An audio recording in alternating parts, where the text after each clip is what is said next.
Bună, dragii mei, bine ați venit la previziunile pentru energia lunii iunie. Acestea se aplică pentru toți cei care au ascendentul, soarele și luna în berbec. În prima parte a emisiunii vom vorbi despre tranzitele astrologice din această lună și apoi vom vedea ce ne spune energia prin cărțile de oracol, prin cele de tarot, dar și prin talismane. Vă mulțumesc pentru vizionare și vă urez o lună minunată tuturor. Pentru voi, luna iunie este una specială, pentru că energia se mută din interior către exterior și apoi se întoarce înapoi în sâmburele intim al ființei voastre. În continuare, pentru voi este vorba despre tema identității, axa relațiilor, eu și ceilalți. Pe casa întâi aveți în continuare pe Saturn și pe Neptun în berbec. Iar asta înseamnă o rescriere a identității, de la os în sus, exact așa. Se dizolvă practic ce nu mai ești și se solidifică ceea ce abia acum începe, abia acum se naște. Ești într-o perioadă de tranziție complexă și profundă. Este o perioadă în care imaginea ta în această lume se schimbă lent, ca o sculptură care își găsește forma sub mâinile timpului, să spunem. Parcă de multe ori nici nu vă mai recunoașteți în oglindă și asta este lezne de înțeles, pentru că sunteți într-un fel de proces de redefinire, iar asta este de bine. La început de lună, Mercur, planeta intelectului și a gândirii, și-a început tranzitul prin Rac, semnul emoțiilor și al siguranței emoționale. Asta înseamnă pentru voi în casa a patra, mintea voastră coboară din spațiul public și se mută la voi în casă, în familie, în memorie. Posibil să începeți să vă gândiți la rădăcini, locul în care sunteți, în care stați, la mamă, la copilărie. Conversațiile importante în prima jumătate a acestei luni se vor purta în spațiul intim, la masa din bucătărie sau în mesaje cu cineva care are legătură de sânge cu voi. De asemenea, poate fi vorba despre conversații sau dialoguri tăcute cu trecutul, amintiri, care pot ieși acum la suprafață, să simțiți voi un dor de ceva sau de cineva, tocmai pentru că până acum ați fost foarte agitați sau energia a fost într-o dinamică diferită și acum simțiți nevoia să vă reconectați cu o anume versiune de-a voastră din trecut. Este și un moment bun pentru origini, pentru a face ordine în acte, în documente, în istoria casei. Mintea devine mai sensibilă, mai impresionabilă. Nu mai gândim pe parcursul acestei luni atât de logic, ci mai degrabă gândim cu memoria afectivă. Apoi avem o veste bună. Venus, zeița frumuseții și a iubirii, cea care guvernează și banii și relațiile, intră în leu, în casa a cincea. Iar aici se deschide poarta plăcerii, pofta inimii. Venus în leu pe casa a cincea este una dintre cele mai luminoase poziții pe care le poate primi cineva cu ascendentul în berbec în această lună. Vă readuce pofta de joacă, iubirea, creativitatea. Este și pofta de a fi văzut, să spunem așa, și aplaudat, validat, recunoscut pentru ceea ce sunteți. Dacă ai un proiect creativ care până acum a stat într-un sertar uitat, uite că acum a venit momentul să-l scoți la lumină pentru că cere singur. Dacă există o atracție, ea capătă culoare, dramă, vibrație, copii. Dacă ai copii în această lună, devin sursa de bucurie mai vie ca de obicei. Este o tranzitare care îți cere să îți permiți să strălucești și să fii fără să te scuzi. Apoi avem eveniment de lună nouă în Gemeni pe casa a treia. O sămânță nouă pe zona comunicării, a învățării, a vocii proprii. Iar pentru voi această lună nouă pe casa a treia poate fi invitația de a începe să lucrați la ceva ce are legătură cu un curs, o carte, un canal, o modalitate nouă de a vă exprima, de a scrie, de a comunica. Aici, în momentul de față, în Gemeni, se regăsește deja Uranus. Iar semințele plantate acum au în ele un fior de neașteptat, un element de surpriză, o scânteie de geniu, de schimbare bruscă, dar și de eliberarea unei voci care până acum a fost ținută în frâu. Dacă nu puteai să spui ceva, dintr-o dată sare supapa. Ascultă așadar ce vrea să-ți spună mintea în această perioadă, mai ales între datele 13 și 15 ale lunii, pentru că este ceva important pentru tine. Apoi, avem un tranzit interesant pe 19 iunie, Chiron intră în semnul Taurului pe casa a doua. Acesta este un eveniment de fundal foarte important pentru voi. Chiron părăsește casa întâi, unde v-a rănit și v-a vindecat, unde a arătat ce fel de răni ați avut pe zona de identitate și intră în casa a doua, zona valorii personale, a banilor, a resurselor, a corpului ca instrument material. Începe un nou ciclu de vindecare în relația ta cu cât valorezi. Poate fi vorba despre răni mai vechi, care au legătură cu a nu fi de ajuns, cu a nu merita sau cu a nu avea voie să ceri, nu-ți permiți tu să ceri mai mult.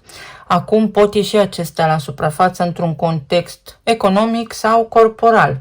Este un tranzit lung care abia acum se deschide, iar acum în iunie îi simțim pragul, noi toți la oaltă. Este un nou capitol care începe și sigur că este și un moment oportun să ne recalibrăm. Chiron nu vindecă rănile, deși așa se spune în astrologie, el doar aprinde lampa pe ceea ce trebuie vindecat de către noi înșine. Sigur că soarele va face și el un pas înainte către rac și începe tranzitul prin casa a patra. Momentul solstițiului de vară, vitalitatea voastră se mută în casa voastră, în interiorul vostru, în spațiul vostru sigur și protejat. Și este acel moment din an în care voi aveți nevoie să vă retrageți puțin, să vă hrăniți rădăcinile, să stați cu familia sau să vă reconectați cu familia sau să înțelegeți cine este acasă, unde este acasă pentru voi. Nu este o perioadă de cucerire externă, este o perioadă de consolidare a bazei. Fie să vă ocupați de casă, faceți curățenie sau să petreceți niște timp cu familia, fiecare după caz.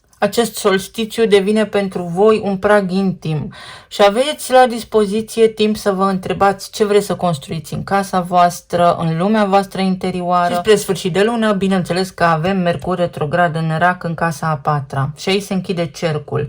Mercur a intrat în rac pe 1 iunie și acum se întoarce în trecut. Conversații cu familia, care nu s-au terminat încă, neînțelegeri mai vechi cu mama sau cu cineva din casă, documente legate de locuință, contracte, acte, toate cer revizuire. Poate fi vorba despre o călătorie pe care o faci în locul natal, de unde vii. Recomandarea pentru acest eveniment este să nu semnați acte importante legate de casă, mai ales în ultimele zile ale lunii. Este un moment pentru a recompune, nu pentru a porni, pentru a reevalua. Memoria revine cu lucruri pe care le credeai uitate, lăsați-le să iasă la suprafață pentru că au ceva de spus. De asemenea, știți că pe perioadele de retrogradare ale planetei Mercur reapar din trecut foste teme, foste situații, un fost partener sau o fostă parteneră cu care lucrurile încă nu sunt încheiate. Și tranzitul meu preferat din acest an este de departe intrarea planetei Jupiter în Leu pe 30 iunie în casa a 5-a. Jupiter în Leu pe casa a 5-a pentru voi este o binecuvântare directă pe zona creativă, pe iubire, pe copii, pe joc, voie bună și expresie de sine. Începe un an jupiterian în care ești invitat să te exprimi cu mai multă îndrăzneală, să creezi, să iubești fără teamă, să te lași văzut în culorile tale autentice, să te exprimi așa cum ești tu, autentic. Și dacă luna iunie se anunță a fi liniștită și ne ghidează către interiorizare, uite că ultima zi a acestei luni ne arată unde și cum se va deschide vara. În lumină, pe scenă, în romantism, în artă, în bucurie. Este un tranzit foarte benefic pentru voi în mod deosebit. Ca și concluzie, o lună a interiorizării, a recompoziției familiale, Mercur și Soarele pe casa a patra, s-ar putea să fiți un pic nostalgici, melancolici, dar cu o deschidere creativă extrem de luminoasă în cea de-a doua parte a lunii, cu Venus și apoi cu Jupiter pe casa a 5-a în Leu, pe fundalul redefinirii profunde a identității, pentru că avem conjuncția Saturn-Neptun pe casa 1, și al unui nou capitol de vindecare în relația cu propria valoare. O lună foarte interesantă, dar nu este o lună de hopuri, este o lună nu de relaxare, de repaus, în care fiecare dintre noi are acest prilej de a se gândi la tot ceea ce este sigur emoțional, înseamnă acasă, pe cine iubim, care este pofta inimii, exact așa. Să vedem acum ce ne spune oracolul. distracție și voie bună, flamingo, semn de suflete pereche sau semnul că îți găsești tribul. Poți lega noi prietenii. Și limite, granițe. Uite, se pot rezolva mai ușor ca oricând. Realmente, situații complicate în familie, poți să te simți mai liber tu pentru sufletul tău în cazul în care ai responsabilități parentale ca tot omul. Dacă ai copii minori, poate aceștia au ceva proiecte, școli de vară. Poate fi vorba și despre a îndrăzni să sari gardul, să vezi ce este și dincolo, să te extinzi tu puțin și bucurie. O lună extraordinar de bună pentru voi. O lună care se anunță a fi optimistă. Exact asta simt să spun. Energia racului s-ar putea să aducă ceva letargie așa pe început de lună. Veți vedea că oamenii sunt mai apăsați așa puțin, dar de îndată ce intrăm pe sezonul leului, lucrurile se schimbă, soarele este la potențialul său maxim, un parteneriat care te poate scoate din invizibilitate, din anonimat. Sau a venit timpul tu să-ți permiți să fii fără să îți mai ceri scuze că bați la ușă. Exact așa, o îndrăsneală. Să vedem pe zona de relații, plan material și emoțional, ce ne spune energia.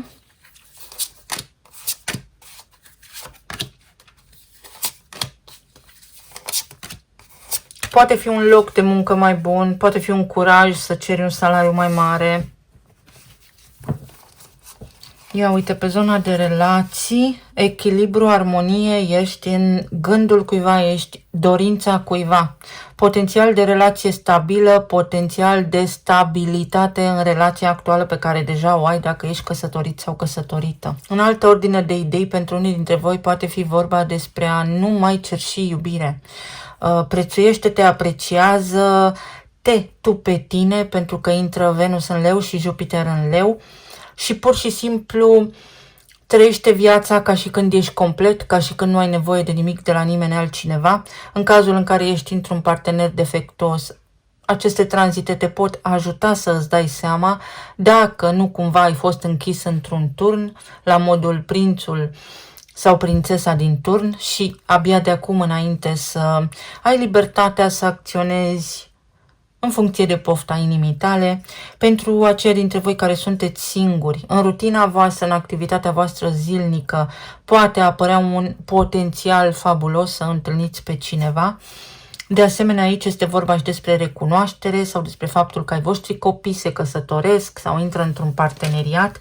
Poate fi și un contract nou de muncă, poate fi vorba și despre o nouă identitate, despre a îndrăzni să fii cine ești, fără să te mai gândești la ceilalți, în sensul în care poate până acum simțeai rușine, vină.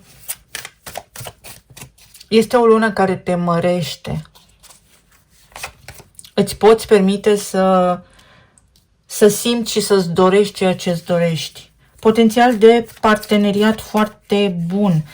Dacă ești căsătorit sau căsătorită, o lună în care partenerul tău de viață este mai stabil, face mai multe decât a făcut până acum, este mai prezent în viața voastră decât a fost până acum. Te poți baza pe el sau pe ea mai mult decât te-ai bazat până acum. Dacă sunteți singuri, puteți cunoaște pe cineva care are material, stofă, da, de om, de relație stabilă, o relație de lungă durată, iar pentru alții dintre voi, pentru că retrogradează Mercur în Rac, poate fi vorba despre revederea unui om alături de care te-ai simțit acasă și de acolo să crească exponențial pofta inimii voastre, sentimentele.